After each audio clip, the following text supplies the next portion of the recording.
Takut-takut orang kata keliru kau ni. Sebenarnya dalam Quran li zikri. Tak. Maknanya dua orang. Itu tujuan Imam Abu Daud buat mari di sini. Dua orang anak murid kepada Yunus ini menceritakan memang li zikra, bukan li zikri. Tetapi adalah dalam setengah-setengah nuskah, yang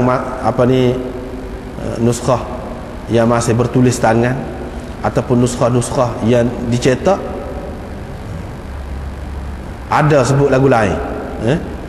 Umpamanya yang dicetak di India, dia ada sebut li zikri hak mula-mula tu, iaitu Nabi SAW berkata, fa inna Allah qala, Allah Subhanahu wa taala berfirman, aqimis salata li dzikri. Ini sebab biasa. Tetapi kalau kita kata lagu tu apa maknanya? Imam Abu Daud kata, Yunus berkata, Ibnu Syihab selalu baca lagu tu.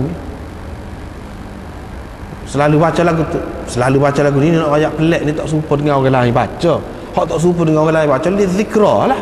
Hak tu lebih tepat. Sebab itulah dalam kebanyakan nuskah yang bertulis tangan ataupun yang sudah dicetak di mana-mana pun li zikra, hak tu hak kebanyakan. Dan hak tu yang sesuai.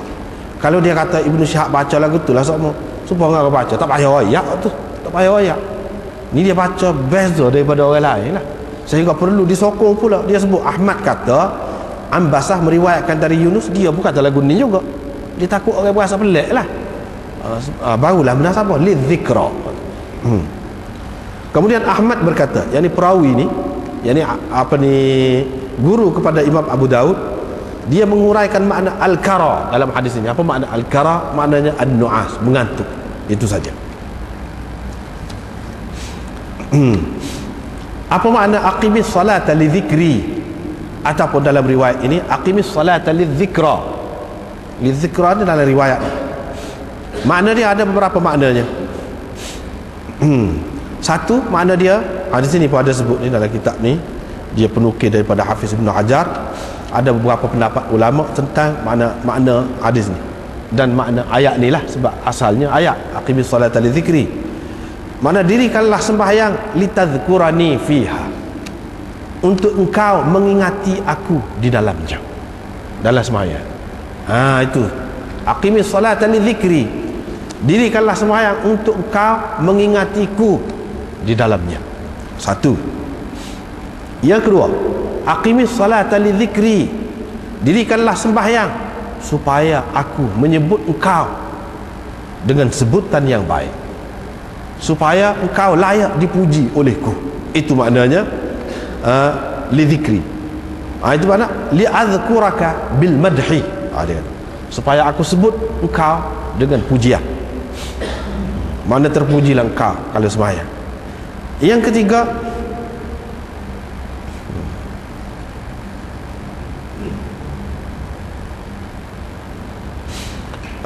aqimis salata li dzikri, maknanya dirikanlah sembahyang apabila aku mengingatkan engkau kepadanya. Ini hak sesuai dengan cerita ni. Apabila aku mengingatkan engkau kepadanya, yang ni tadi engkau terlupa, lepas tu aku ingatkan engkau. Bila engkau ingat, engkau dirikan sembahyang. Ini sesuai dengan hak kita duk baca tadi, makna yang ketiga itu.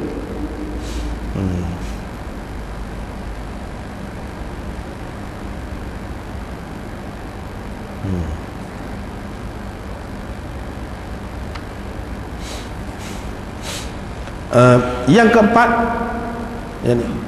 aqimis salata li dzikri, dirikanlah sembahyang apabila engkau teringat perintah aku setelah engkau terlupa. Maknanya sembahyang hak perintah Allah. Aqimus salat, Allah SWT suruh sembahyang. Bila engkau teringat kepada perintah aku itu, kamu sembahyanglah, dirilah sembahyang. Yang ni kita tadi terlupa kepada perintah Allah SWT, kita tak sembahyang. Lepas tu dalam waktu lain kita pun teringat kepada sembahyang, maksudnya teringat kepada perintah Allah supaya sembahyang lah. Teringat ni dalam waktu lain, kena sembahyang. Itu yang keempat. Yang kelima, dirikanlah sembahyang untuk mengingatiku, bukan untuk mengingati orang lain. Khusus untuk ingat kepadaku, berikan tumpuan dan perhatian kepadaku, jangan kepada yang lain. Yang ini untuk mengikhlaskan ibadat kepadaku. Itu yang kelima. Yang keenamnya, dirikanlah sembahyang untuk bersyukur. Itu makna bersyukur atas ingatan, atas ingatan yang aku berikan kepada kamu ataupun ingatanmu kepadaku. Boleh berlaku.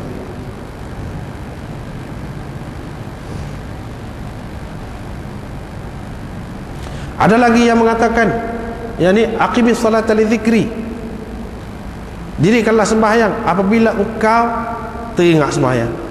Maksud dia, apabila engkau teringat sembahyang itu berarti engkau telah teringat kepada aku. Bila engkau ingat sembahyang, engkau teringat dah kepada aku. Itu makna dia.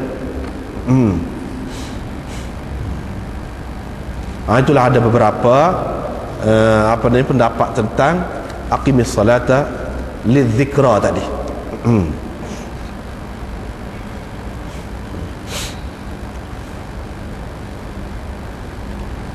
Cuma ada di sini satu lagi perbahasan yang penting juga, iaitu ada ulama yang mengatakan sembahyang ini wajib diqadha kerana dua keadaan. Dua keadaan, iaitu dalam hadis ni terlupa, lagi tertidur, ataupun tidur lepas tu tinggal sembahyang. Apabila sedar. Tapi kalau seseorang tu tinggal sembahyang tu dengan sengaja, lagu mana? Lagu mana? Cerita. Situ ada khilaf. Ada khilaf ulama.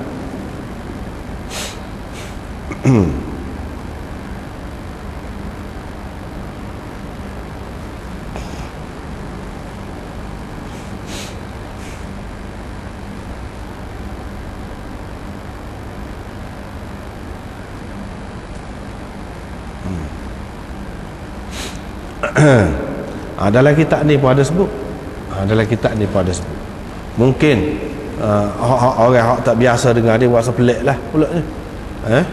Sebenarnya benda ni benda khilaf. Walaupun dia sebut di sini, Imam Nawawi kata sebahagian ahli zahir syadz, pendapatnya ganjil dalam mengatakan tidak wajib qadha sembahyang yang terlepas tanpa uzur. Imam Nawawi kata itu syadz.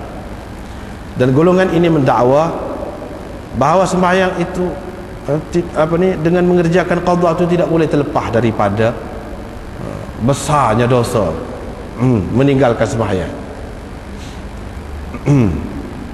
Ini dalam kisah sengajalah. Mengikut Imam Nawawi, ini adalah kesilapan pendapat orang itu, dan ini adalah kerana kejahilan mereka. Mana Imam Nawawi parok lah ni, parok. Ini adalah kejahilan mereka, dia kata. Tetapi orang-orang lain jawab pula lah, ialah itu pendapat dia. Dia kata orang jahil, dia kata ini silap, dia kata gini-gini. Dalam kitab ni sendiri pun ada sebut bawah tu, muskil Imam Nawawi nak kata ini jahil, orang dia tak erti, salah. Sedangkan dalam Aini Syarah Sahih Bukhari, dia sebut ada beberapa orang sahabat besar berpendapat lagu ni. Ini kita tak boleh kata jahil lagi, kalau setara tu. Dan kita tak boleh kata ganjil, pendapat itu syadz, tak boleh. Sebab apa? Ada sahabat-sahabat besar yang berpendapat begitu. Ni tengok bawah dalam kitab ni. Syaukani berkata dalam Nailul Autar,